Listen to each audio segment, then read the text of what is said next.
우리는 지금 하나님의 영으로 가득해진 사람들에게 일어났던 변화의 이야기를 듣고 있습니다.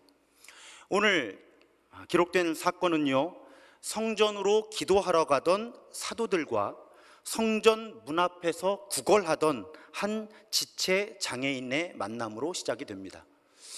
여러분, 과거 개역 성경에서는 안진뱅이라고 번역을 했으나 오늘날의 언어의 안진뱅이는 장애인을 차별하는 언어로 분류가 됩니다. 근데 우리가 익숙하니까 자꾸 교회 안에서 설교자들, 저도 실수할 때가 있어요. 안진뱅이라는 단어를 사용하는데 정확한 용어는 제가 찾아본 범위에서는 지체 장애인이 가장 적절한 언어입니다. 그래서 저는 실수가 아니라면 지체 장애인이라는 용어를 안진뱅이라는 용어 대신에 사용하도록 하겠습니다. 자, 유대인들은 하루에 3번 기도하러 성전에 올라가는 그런 규칙이 있었습니다. 그러니까 베드로와 요한은 이 종교적인 규칙, 이 습관에 따라서 지금 성전에 들어가고 있었던 거예요. 그러니까 이 베드로와 요한에게 이 길은 거의 매일 왕래하던 길이었습니다.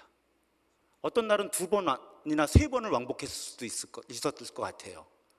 게다가 이 장애인 역시 오늘 처음 이 자리에 온 게 아니에요. 오늘 본문에 보면 분명하게 이 사람이 날마다 여기 왔었다 이렇게 기록이 되어 있어요. 그러니까 지금 이 두 사도들에게 이 길은 늘 다니는 익숙한 길이었고요, 이 지체 장애인도 늘 그 자리에 있었던 사람이에요. 근데 그동안은 아무런 사건도 일어나지 않았던 거죠.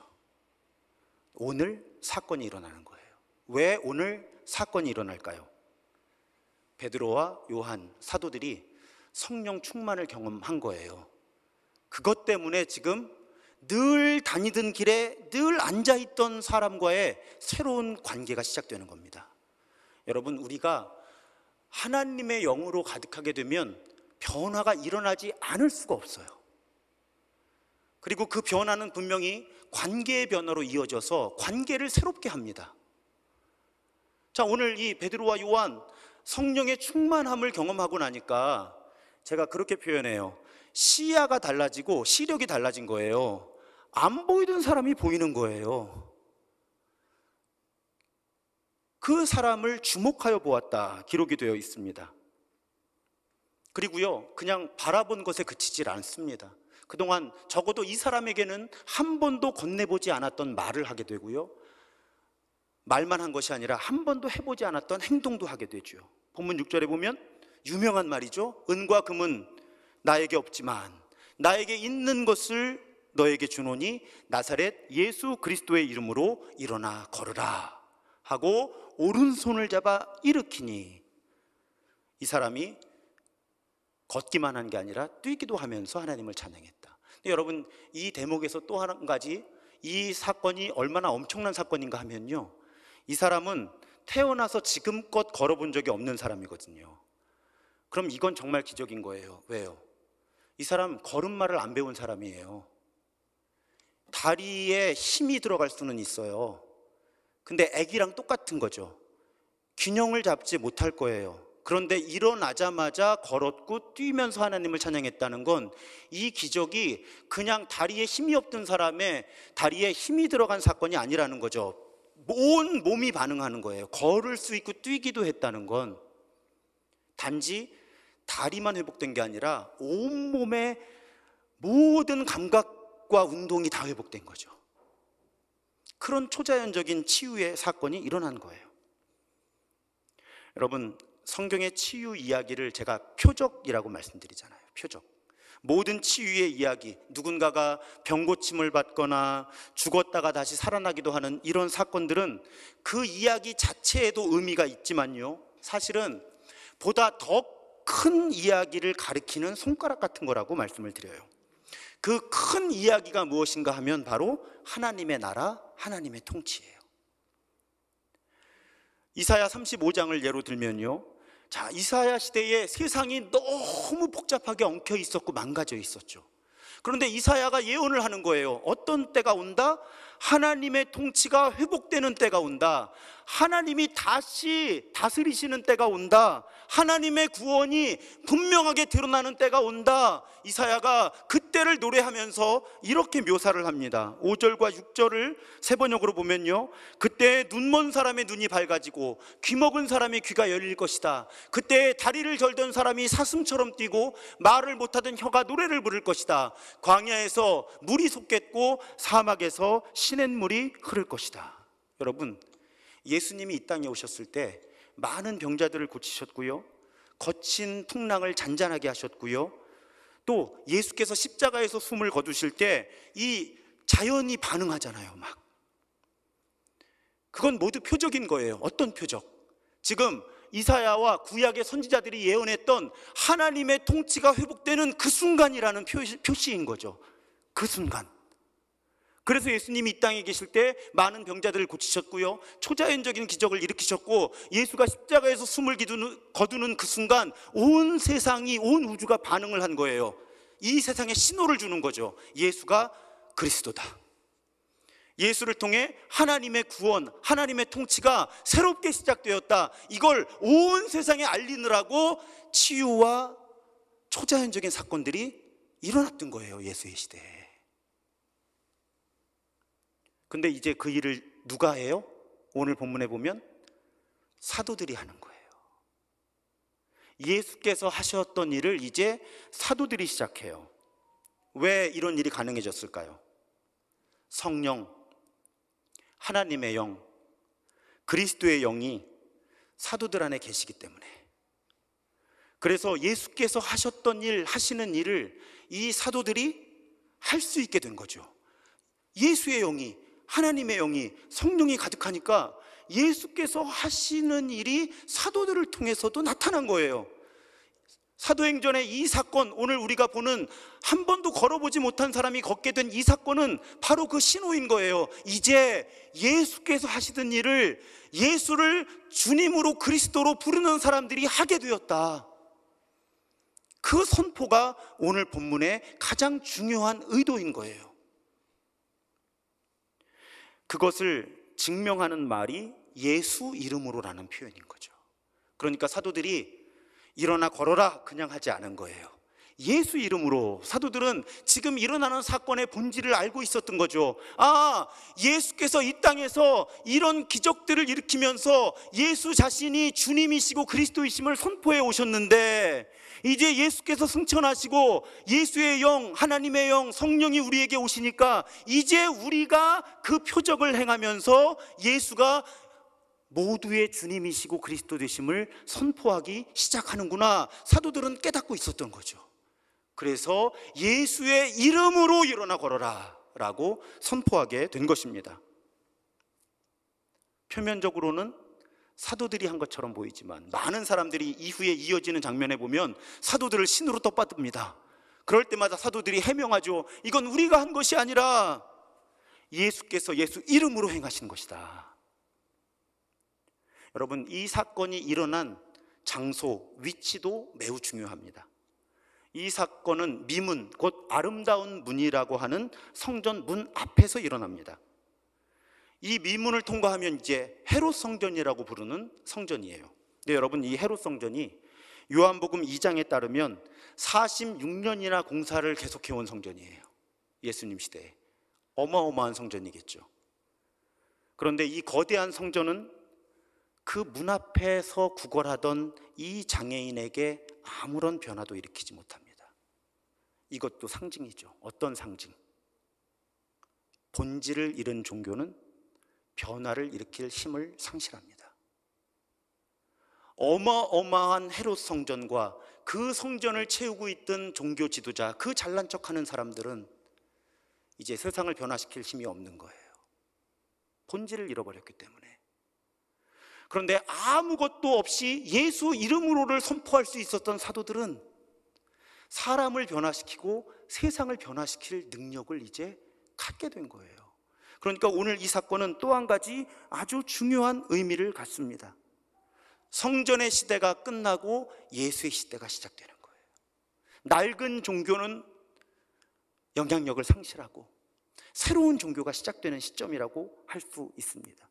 이어지는 오늘 3장의 후반부에 솔로몬 행각이라는 곳에서 베드로가 설교하면서 이 사건의 본질을 분명하게 설명을 하죠. 표준세번역으로 보면 16절에 그런데 바로 이 예수의 이름이 여러분이 지금 보고 있고 또 잘 알고 있는 이 사람을 낫게 하였습니다. 이것은 예수의 이름을 믿는 믿음에 힘입어서 된 것이니 예수로 말미암아 그 믿음이 이 사람을 여러분 앞에서 이렇게 완전하게 성하게 한 것입니다. 그래서 여러분, 이 사건의 또 한 가지 의미는 당시 종교 권력의 시스템이 무력화됨을 선언하는 사건이에요. 거대한 성전과 종교인들은 이제 하나님 나라의 복음으로 세상을 변화시킬 능력이 없다. 그 능력이 누구에게 주어졌는가? 예수를 그리스도로 주님으로 고백하는 사람들이 이제 그 역할을 맡게 되었다. 예수께서 말씀하셨죠. 새 술에는 새 부대가 필요하다. 새 술이 예수예요. 그런데 당시 유대 성전, 유대 종교인들은 그 예수를 담아낼 그릇이 되지 못했어요. 새로운 사람들이 필요했어요. 그 사람들을 뭐라고 불러요? 우리가 교회라고 부르는 거예요. 예수 때문에 모인 사람들, 에클레시아라고 말씀드리죠. 제가 특별한 목적으로 모인 사람들을 에클레시아라고 부르는데, 이제 예수를 주님으로 그리스도로 고백하게 된 사람들이 에클레시아로 모여서 성전 종교가 감당해낼 수 없게 된 일들을 감당하기 시작하는 거죠. 사람을 변화시키고 세상을 변화시키는 그 일이 시작되는 겁니다. 여러분, 여기서 우리 중요한 생각 하나를 해야 돼요. 우리도 교회예요. 우리 교회잖아요. 신도중앙교회. 그럼 여러분 잘 생각해 보세요. 그러면요, 오늘 본문에서 그날 베드로와 요한을 통해서 일어났던 사건은요, 바로 오늘 우리를 통해서도 일어날 수 있고 일어나야만 하는 거예요. 왜? 제가 이 사건의 의미를 정리해 드렸잖아요. 예수를 주님으로 그리스도로 부르는 사람들, 에클레시아, 교회가 이제 하나님 나라 복음으로 사람을 변화시키고 사람을 살리고 세상을 변화시키는 일을 시작하게 된 것이 오늘 사건의 본질이라고 말씀드렸잖아요. 그럼 여러분 진지하게 생각해 봐야 돼요. 우리가 만약에 정말로요, 이 사도들의 전통을 계승하는 진짜 교회라면요, 우리 신도중앙교회가, 그리고 우리가 정말 성령 충만을 경험했고 추구하는 사람들이라면, 그러면 오늘 본문에서 예수 이름으로 누군가에게 새로운 삶을 주면서 하나님이 드러나게 했던 이 사건이요, 우리를 통해서도 일어나야 되는 거예요. 그렇지 않으면 우리 냉정하게 생각해야 돼요. 우리 교회 아니에요. 진짜 교회 아닌 거예요. 이 논리를 이해하실 수 있을 거예요. 예수를 주님으로 그리스도로 고백하는 공동체, 사람들, 에클레시아를 통해서 사람이 살아나고 세상이 변화되는 일이 시작되었다. 교회를 통해 이제 그 일이 일어나게 되었다. 우리가 교회면 우리를 통해서도 그 일이 지금 일어나야 된다는 거죠. 여러분 표정이 무거워지셔서 참 감사합니다. 진지하게 들으시니까 표정이 무거워지죠. 여러분, 중요한 건요, 이 사건이 일어나는데 많은 자원이 필요하지 않았다는 거예요. 은과 금이 필요하지 않았다는 것입니다. 은과 금을 많이 가지고 있었고 그걸로 지어진 성전은 아무것도 못했잖아요. 은과 금이 없던 사도들이 예수 이름으로 이 놀라운 일을 행하잖아요. 여러분, 오히려요, 교회 역사를 보면 굉장한 역설인데요, 은과 금이 많으면요, 예수의 이름이 잘 나타나지를 않아요. 교회 역사 가운데는 이런 역설이 존재하는 것이 사실입니다. 은과 금이 많으면 은과 금이 드러나요. 예수 이름이 드러나지 않게 되는 거예요. 오히려 은과 금이 없을 때 예수 이름이 드러나는 거예요. 대표적인 예화가 13세기에 저명한 신학자이고 철학자였던 토마스 아퀴나스라는 분이 있습니다. 이 토마스 아퀴나스가 교황 이노센트 4세의 초청으로 교황청을 방문한 거예요. 그때 이 교황이 이런 말을 했다고 합니다. 아퀴나스 선생 보십시오. 초대 교황 베드로는, 로마 가톨릭에서는 초대 교황이 베드로예요. 자, 초대 교황 베드로는 은과 금은 나에게 없다고 말했지만 지금 우리 가톨릭 교회에는 은과 금이 이렇게나 많습니다. 보십시오. 여기 놀라운 성전 건물들을 보십시오. 여기 놀라운 장식들을 보십시오. 우리에게는 이제 은과 금이 많아졌습니다. 그때 아퀴나스가 그 교황에게 이렇게 말했다고 전해집니다. 교황이여, 초대교회에는 은과 금 대신에 나사렛 예수의 이름이 있었습니다. 그런데 우리는 아름다운 교회를 짓고 금으로 만든 기둥을 세우고 대리석 바닥을 꾸몄는데, 많은 땅과 큰 건물들을 가지고 있는데, 그러나 지금 우리에게는 예수의 이름과 능력이 없습니다. 사랑하는 여러분, 우리는 믿어야 돼요. 무엇을 믿어야 하는가 하면, 정말 우리가 예수의 사람들이라면, 정말 우리 안에 예수가 계시다면요, 우리 자신뿐 아니라 우리 때문에 우리 주변 사람들의 삶이, 이 세상이 달라질 수 있다고 믿어야 돼요. 은과 금 없어도요, 예수 이름으로 사람이 변할 수 있고 세상이 달라질 수 있다고 믿어야 하는 겁니다. 그걸 믿어야 우리가 그리스도인이고 교회인 거예요. 제가 후배 목사님께 큰 실수를 했던 일이 있어요. 사람이 분노하면 조심해야 돼요. 제 분노를 화가 나서 후배 목사님께 막 폭언을 한 적이 있어요. 어떤 수준의 폭언까지 했는가 하면, 아무개 목사 목회 그만둬! 무슨 목회를 하겠다고 그래! 막 이렇게 소리를 지른 적이 있어요. 언젠가 그 후배 목사님께 다시 한번 사과를 해야 돼요. 근데 왜 그랬냐면요, 이게 대화 가운데 그분이 그러신 거예요. 소망이 없다는 거예요. 목사님, 안 달라집니다. 이 나라 정치가 달라질 것 같으세요? 뭐 이 나라 교단들이 달라질 것 같습니까? 목사님, 소용없어요. 안 달라져요. 이러는 거예요. 너무 화가 났어요. 이 사람아, 우리가 목사인데 하나님이 바꾸실 수 있다고 고백해야지. 우리가 기도하면 하나님께서 이루어주신다고 믿어야지. 어떻게 안 달라진다고 믿는 사람이 하나님의 말씀을 설교할 수 있고 교인들에게 기도하자고 말할 수 있어? 현실에 쉽게 드러나지 않고 가능성이 적어 보여도 믿기는 해야지. 우리가 정말 예수의 사람이 되고 교회가 정말 예수 때문에 모인 에클레시아가 되면, 나만 달라지는 게 아니라 우리 주변 사람들도 살아나고 이 세상이 더 좋은 곳이 된다고 믿기라도 해야지 우리가 목사잖아. 제가 그렇게 말은 한 기억이 있어요. 여러분, 믿어야 됩니다. 은과 금 없어도요, 예수 이름으로 달라질 수 있다고 믿어야 되는 거예요. 예수 이름에 영원한 생명이 있다고 믿어야 되는 거예요. 그 예수의 이름이 이 땅에 하나님의 나라를 회복시킨다고 믿어야 되는 거예요.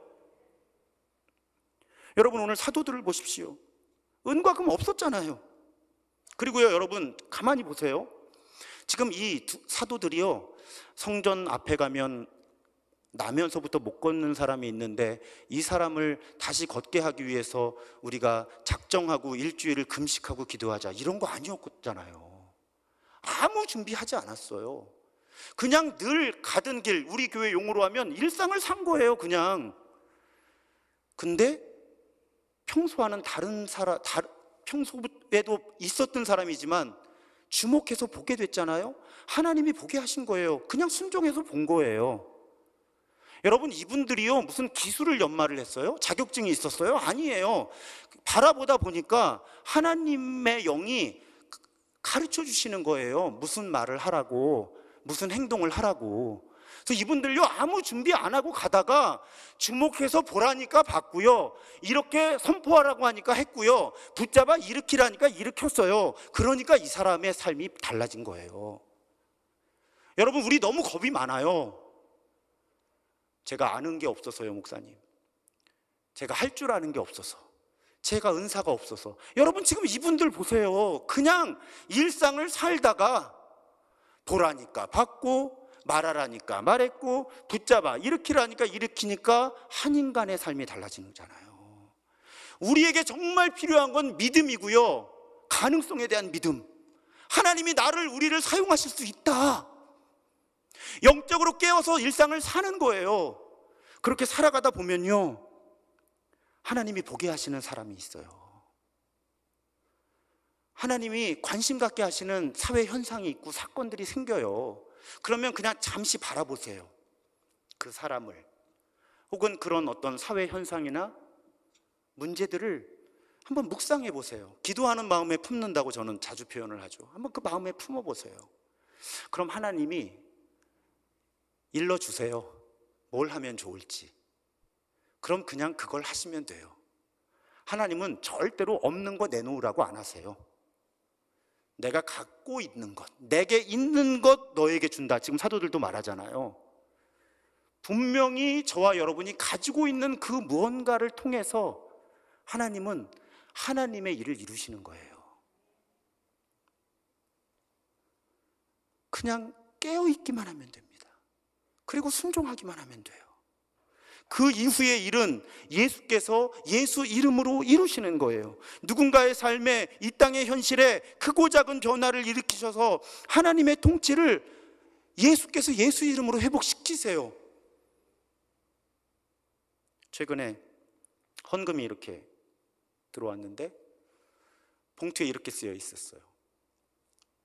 아이가 아픈 가정을 도울 수 있으면 좋겠습니다.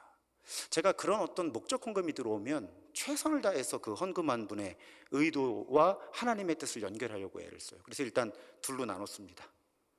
하나는 교회 안에 어려운 가정들을 도우려고, 또 한 덩어리는 교회 밖에 힘든 사람 도우려고. 근데 교회 밖에 힘든 사람이 누군지를 알 수 없잖아요. 어떡하지 하는데 마침 월드비전에서 이 지역을 담당하시는 분들이 저를 찾아오셨어요. 여러 사역들에 대해서 의논하기 위해서. 그분들하고 의논하다가 이 생각이 났어요. 참, 이런 헌금이 우리에게 있는데 얼마의 범위 안에서 도울 수 있는 사람이 있습니까? 그분들 전문가잖아요, 이 지역에. 바로 몇 시간 지나지 않아서 한 가정의 사연이 이렇게 저한테 메시지로 온 거예요. 청소년인데 중증 아토피예요. 근데 가정이 너무 형편이 열악한데 약값만 한 달에 40만 원이라는 거예요. 저희가 한 달분 약값하고 한 달 생활비를 그분에게 나눌 수가 있었어요. 물론 헌금하신 분에게도 알려드렸죠. 이렇게 사용하기 원합니다. 여러분, 아마 그분은 하나님이 그런 마음을 주셨겠죠. 본인도 아이를 키우는 입장에서 아이가 아픈데 가정 형편이 어려우면 얼마나 힘들까. 그래서 뭐 금액이 크고 작은 건 여러분 아무 상관없습니다. 봉투에 그렇게 쓰셨겠죠. 그 봉투가 저에게 왔죠. 이걸 어떻게 하지 하는데 하나님이 월드비전 사람들 보내주시죠. 얘기하니까 바로 도울 곳이 생기고요. 그래서 어쨌든 누군가가 하나님 주신 마음에 따라서 헌금한 것 때문에 중증 아토피로 고통받는 청소년 한 사람이 그래도 한 달 약값하고 자기 용돈은 공급받을 수 있는 그런 일이 이어지죠. 다 예수 이름으로 일어나는 일들입니다. 교회 전체 차원에서도요, 예수 이름으로 하나님께서 이루시는 일이 있어요. 여러분, 우리 교회 표어 다 아시죠? 일상에서 예수 따라 사는 사람들, 마을과 더불어 사는 공동체. 여러분, 이제 와서 제가 솔직히 고백하는데요, 저 표어가 여기저기 있잖아요. 달력에도 있고 주보에도 있고 예배당 들어오면 있고. 제가 3년 동안 괴로웠어요. 일상에서 예수 따라 사는 사람들이라는 문구는 괜찮아요. 왜요? 제가 느껴요. 우리 교인들이 성경과 성령의 이끄심에 따라서 정말 내가 일상 속에서 예수님 따라 살아야 되는데 라는 의식이 3년 전과는 비교할 수 없이 높아지셨어요. 제가 느껴요, 대화하다 보면. 그래서 저 첫 번째 문구, 일상에서 예수 따라 사는 사람들이라는 표어에 대해서는 제가 그리 큰 부담을 느끼지 않고 하나님과 교회에 감사해요. 그런데 문제는 두 번째 문장이에요. 마을과 더불어 사는 공동체. 이걸 어떻게 할 건가? 물론 제가 나가서 어떤 사역들을 찾아내고 조직화해서 교인들 보고 하자고 하면 되는데 그게 좋은 그림은 아니에요. 여러분, 이제 와서 고백하지만 동에 무슨 운영위원 같은 거, 자치위원 하는 훈련, 그 교육도 제가 인터넷으로 받고 그랬어요. 내가 어떻게 하면 이 지역에 도움이 되는 사람이 될까? 물론 제비뽑기에서 떨어졌습니다. 그런데다 가만 보니까 주말에 일이 많을 것 같아서 돼도 어렵겠더라고요. 제가 고민하고 3년 동안, 게다가 팬데믹까지 왔잖아요. 아니 어떻게 마을과 더불어 사는 교회가 되나? 할 수 있는 거 코로나 때 최대한 지역에 부담을 주지 말자고 덜 모였고요. 그리고 우리 선교비 가지고 최대한 지역을 나누기는 했어요. 근데요, 솔직히 우리 교회 입구에 들어올 때 거기 프레카드를 걸 수 있는데 교회 표를 프레카드로 예쁘게 걸고 싶어도 사람들이 지나가면서 그럴 것 같은 거예요. 야, 니네들이 무슨 마을과 더불어 산다 그래? 우린 너희들한테 아무 도움을 받지 못해.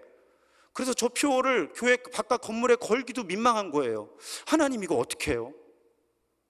팬데믹도 왔어요. 진짜로 아무것도 못 하겠는 거예요. 정말 고통스러웠어요. 저에게는 담임 목사로서.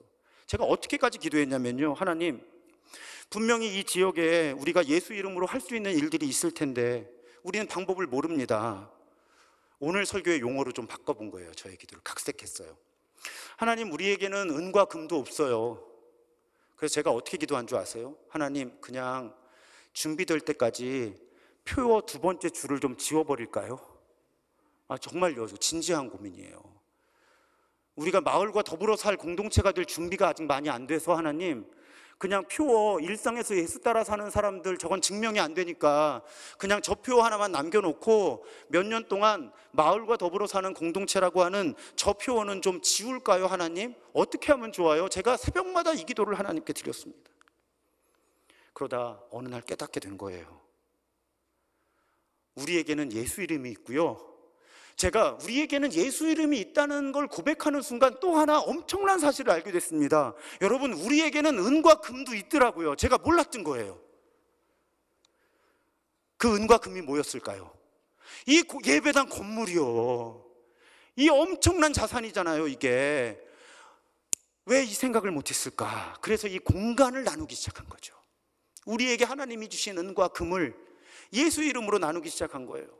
지금은 이제 팬데믹 방역 수칙이 완화가 되어서 포도나무 교회가 그 지역의 이제 공유 사무실에서 주일 오전에 예배를 드립니다. 근데 우리 포도나무 교회가 한 달에 한 번씩 주일 오후에 바로 여기서 예배를 드렸잖아요. 예배당이 필요한 교회에 예배당을 내어주기도 하고, 또 오늘 오후부터 또 시작되는데 이주민들을 위한 바리스타 교육에 우리 카페를 내어주기도 하고. 우리에게는 예수 이름만 있었던 것이 아니라 은과 금도 있었는데 내가 그것을 몰랐구나. 그래서 나눌 수 있는 것들을 나누기 시작했습니다. 그 과정에서 저에게 또 하나의 기도 제목이 있었어요. 하나님, 어떻게 하다 보니까 우리 교인들은 여러 지역에서 오세요. 특히 올해 등록하신 새가족들은 지축, 삼송, 원흥에서 오십니다. 지역적으로 넓어졌어요. 온라인의 영향이 크죠. 그런데 하나님께 제가 그렇게 기도했어요. 그런데 이 예배당이 교회 건물이 진관동에 있으니까, 또 우리 교회는 그렇게 규모가 큰 교회가 아니고, 하나님, 이 진관동에서 우리가 이 진관동 사람들과 좀 더불어 살 수 있는 교회가 되면 좋겠습니다. 이것도 단서가 없는 거예요. 주변의 목사님들께 여쭤봐도 대부분의 어떤 사회복지에 관계된 시설이나 우리가 도울 만한 곳이 다 박석곡에 너머에 있더라고요. 그래서 또 기도하면서 기다린 거예요. 하나님, 진관동과 더불어 사는 교회가 되고 싶은데 이걸 어떻게 하면 좋을까요? 저는 아무것도 모르겠습니다. 근데 얼마 전에 녹번 종합사회복지관에서 찾아오셨어요. 녹번 종합사회복지관은 우리 기독교 대한 감리회 그 산하의 복지기관이기도 해요. 구립으로 되어 있지만 좀 복잡한 법적인 게 있긴 합니다. 근데 왜 찾아오셨냐면요, 지금 복지가 찾아가는 복지 정책이 시작이 돼서 이제 그 복지관으로 이 은평구 사람들을 모으는 데는 한계가 있다는 거예요. 그래서 전문 용어로 지역 밀착형 복지 사업을 확대하느라고, 그래서 우리를 왜 찾아왔냐면, 목사님, 신도중앙교회가 우리 복지관이 이 진관동 주민들을 대상으로 한 복지 사업을 할 때 좀 우리의 파트너가 좀 되어 주실 수 있겠습니까? 하고 찾아오신 거예요. 제가 그분들께 그렇게 말씀을 드렸습니다. 여러분은 어렵게 부탁을 하시지만 솔직히 저는 하나님이 저의 기도에 응답하셨다고 고백할 수밖에 없습니다. 그래서 여러분, 2주 있다가 주일에 MOU를 맺어요. 녹번 종합사회복지관하고 우리 교회가 이 진관동 지역의 주민들을 대상으로 한 여러 복지와 또 문화 강좌라든지 이런 사역을 할 때 우리 교회와 함께, 우리 교회도 참여하는 거예요. 우리 교인들도 참여하면서 이제 함께 일을 해 나가는 거죠. 이건 제가 정말 상상도 못했던 일이에요. 저는 무기력했고 기도밖에 할 수 없었어요. 근데 하나님이 이렇게 연결시키셔서 소문 듣고 왔대요. 우리 교회를 찾아가면 파트너가 되어줄 거라고. 그 소문은 누가 내셨는지 모르겠어요. 근데 하나님이 그 일을 이루어 주시더라고요. 사랑하는 여러분, 우리 믿어야 돼요. 예수 이름이 사람을 살릴 수 있고 세상을 바꿀 수 있다고 신뢰해야만 합니다. 우리가 정말 예수가 그리스도이시고 주님이심을 믿는다면 나도, 우리도 예수 이름으로 우리 주변 사람들을 살리고 이 지역에 하나님께서 이루시는 좋은 변화를 일으킬 수 있음을 신뢰해야 되는 거예요. 제가 원고에 그런 문장을 썼어요. 많은 교회들이 지금 생존을 염려하는 때예요. 조금 형편이 나은 교회들은 성장을 모색하죠. 근데 제가 어제 제 페이스북에 뭐라고 썼는가 하면, 우리 교회는 생존을 고민하는 교회도 아니고 그렇다고 성장을 고민하는 교회도 아니고 우리 교회는 선교를 고민하는 교회여야만 합니다. 우리를 통해 하나님이 드러나게 하는, 우리를 통해 하나님의 뜻이 이 땅에 이루어지게 하는, 우리가 그 본질을 추구한다면 하나님은 우리를 생존하게 하실 거고 성장하게 하실 거라고 저는 믿습니다. 여러분, 오늘 사도들은 한 번도 걸어보지 못한 사람을 걷게 했잖아요. 뭐라고 선포해서? 나사렛 예수 그리스도의 이름으로 일어나 걸어라. 오늘 설교를 마치면서 우리 잠깐만 다른 누군가를 위해 기도했으면 좋겠습니다. 여러분, 이런 기도는 해보신 적이 없을 텐데 제가 부탁하는 대로 그대로 따라 하시면 됩니다. 잠시 눈을 감아 보십시오. 몸에 힘을 빼십시오. 성령께서 여러분 안에 계십니다. 성령께서 여러분의 마음을 이끄시도록 잠시 성령님께 자리를 내어드리세요. 한 사람을 떠올려 보십시오. 누구든 상관없어요. 성령께서 떠오르게 하시는 한 사람만, 그 사람의 얼굴을 떠올려 보십시오. 혹은 지금 이 땅에서 일어나는 어떤 사건, 문제가 많은 곳, 변화가 필요한 곳, 한 곳만, 하나의 사건만, 하나의 주제만 여러분 떠올려 보십시오. 한 사람이 떠오르신다면, 혹은 어떤 망가진 현실이, 어떤 현상이 떠오르신다면 오늘 사도들처럼 나지막한 목소리로 혹은 침묵 가운데 여러분 선포해 보세요. 나사렛 예수 그리스도의 이름으로 이렇게 될지어다. 반복해서 선포해 보십시오. 침묵 속에 혹은 나지막한 목소리로 한번 선포해 보세요. 나사렛 예수 그리스도의 이름으로 병고침을 받을지어다. 선포해 보십시오. 나사렛 예수 그리스도의 이름으로 가정의 상처가 치유되고 회복될지어다. 선포하십시오. 나사렛 예수의 이름으로 무너져가는 교회가 다시 되살아날지어다. 선포해 보십시오. 여러분 안에 계신 성령과 더불어 선포하십시오. 믿음으로 선포하십시오. 우리의 선포를 통해 예수께서 예수의 이름으로 지금 그 사람을 치유하시고 고치시고 그 가정과 일터를 회복시키시고 교회를 살리시고 이 땅을 회복하심을 신뢰하시면서 반복해서 선포하십시오. 나사렛 예수 그리스도의 이름으로 회복될지어다.